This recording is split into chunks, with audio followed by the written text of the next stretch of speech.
का वाकया यास्मीन राशिद का 14 रोज़ा जुडिशल रिमांड मंजूर कर लिया गया।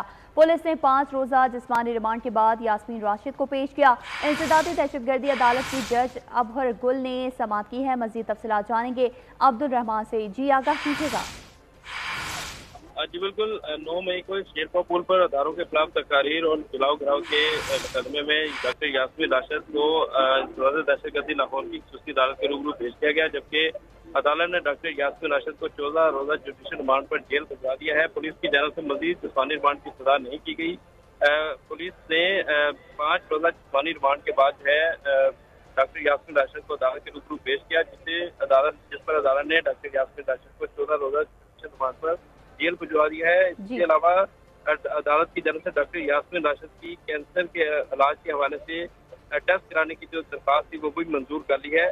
इंसदादी दहशतगर्दी लाहौर की खसूसी अदालत की एडमिन जज अबहर गुल खान ने केस की समाअत की है। जी ठीक है अब्दुल रहमान, आप तफसीलात से आगाह कर रहे थे, आपका बहुत शुक्रिया। यहाँ आपको बताएं, डॉलर की गिरती कदर में